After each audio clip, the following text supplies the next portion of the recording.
So of course I picked up comic books at MegaCon this weekend. Let's take a look at some of the ones that I got.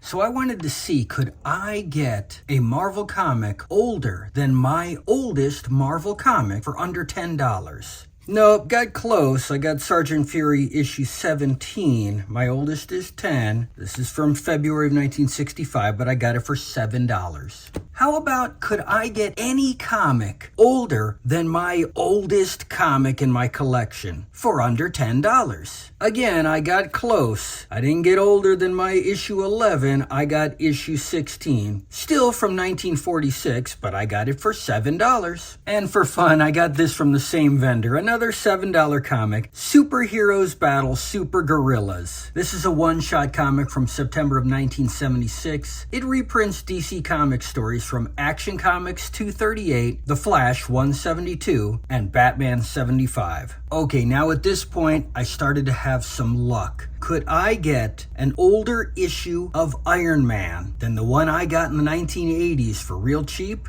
Right now in 2025 for real cheap. I did it. I got issue 5 for $20. I beat issue 8. This is from June of 1968. I tried again. Could I get an older issue of the Avengers than the oldest issue that I have, which I just picked up recently, issue 28. But again, I have to do it for real cheap. I did it. Issue 26. I got it for $15. This is from January of 1926.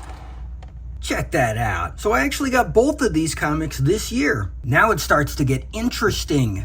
This is a Marvel comic from before they were Marvel Comics. This is when they were called Atlas Comics. Patsy and Hetty, issue 23 from October of 1953. And I got it for $22. Not only that, it's drawn by Al Jaffe, the Al Jaffe from Mad Magazine. So now I actually have an Atlas comic, an honest-to-goodness Atlas comic. Maybe one day I'll have a timely comic. That's what Marvel was called in the 40s. Plus, I always wanted to see what's in these romance comics from the 50s. What are the ads going to be like aimed at girls? I'll have to check it out. But first, I have to show you this. It was a Daredevil kind of day with Frank Miller being there. And I was just looking to see if I could find an old issue of Daredevil. But again, I wanted to get one for cheap. And as I was looking back through the issues, they were getting more and more expensive. And then boom, we get to this. This predates Marvel's Daredevil. This is the Golden Age Daredevil from the Lev Gleason Publishing Company. I knew of this character. I'd never seen an issue in real life. So we've got here issue 50 from September of 1948, and I got it for $25. This Golden Age Daredevil appeared in comic books from 1940 to 1950. He eventually became a public domain character and has been brought back in more modern comics. He's basically like a poor man's Batman. He's athletic, he has fighting skills, and he has expert skills with a boomerang, so,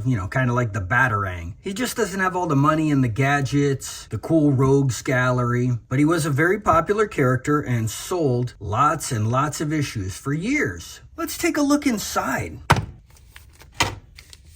The comic magazine that dared to be different. Daredevil, the greatest in comics. 10 cents. That is the cheapest cover price I have on a comic book, because those Buster Brown comics that I have that are 2 years older than this were giveaways at the Buster Brown shoe store.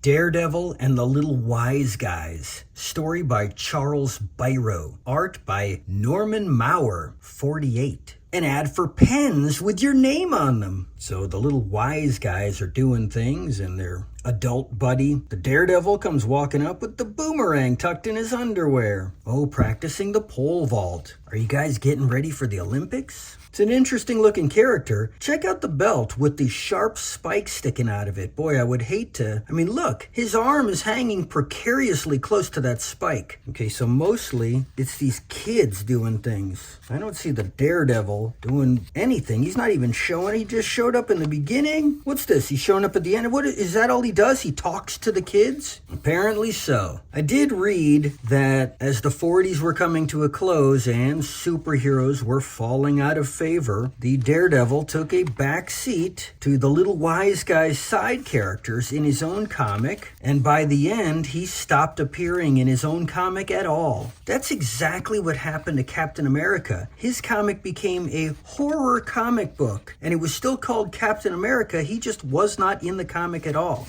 Daredevil at least is still in here. He just doesn't do anything but talk to the kids. So already by issue 50, he is a non-entity. What's this? An ad for a belt and a wallet? Sniffer. I have a feeling Daredevil is not in the Sniffer story either. No, he wasn't. But you can get the Presto electric water heater or the Jukebox Bank. Broadway fashions. That comic was a letdown. Let's put it away forever. Back in the case you go. Goodbye, Daredevil. Let's check out Patsy and Hetty. Could it be even more disappointing? Okay, so the first ad for women is for chewing gum. Oh, the girl's swooning over the big man on campus. He's on his way to football practice. Let's go practice ballet. So it's high school girls doing girly things, swooning over guys that do guy things, like dancing and twirling and leaping through the sky, and finish with some ballet. Skinny girls don't have oomph. It takes extra pounds of solid flesh to bring out your natural curves. Skinny men are not attractive either. An ad to get fat. Wasn't expecting that, but then again, they don't look fat. Maybe for the 1950s that was fat. Dad taking a nap after work. Story of my life. The nagging wife wagging her finger. The look of misery. Get out and do the chores. We've got phone calls to make. Oh no, Dad's sleeping on the job again. Call Mom. More nagging is needed. Some old woman, I feel a trick is afoot. Yep, they made him think he's Rip Van Winkle. Now he'll paint that fence. All right, let's buy some dresses. For 59 cents? 49 cents? 35 cents! More fashions. The woman's role in the workplace, secretary, while the men dry off their fingernail polish. An ad for Girls Life magazine. Going to the gym, you can't get fat that way. But the mini gym turns dateless Dorothy into dazzling Dottie. Dottie. Hey, it's back at high school. You've got the clean-cut, all-American blonde boy in the Letterman sweater, the bespeckled nerd with the bow tie, and future handyman Jay Normal with the pen in his pocket. And you also have every type of woman imaginable. The blonde, the brunette, the redhead. Bases are covered. The dad mustache, the dad pipe. An ad for song poems. And new towels. The dad cigar. The dad jowls. Tears, a father flipping out, and you can't end the story without going to the dance. Musical chimes, skinny legs, and a walking doll. And more garbage. All right, I got the gist of these girl comics. I'll catch you around next time.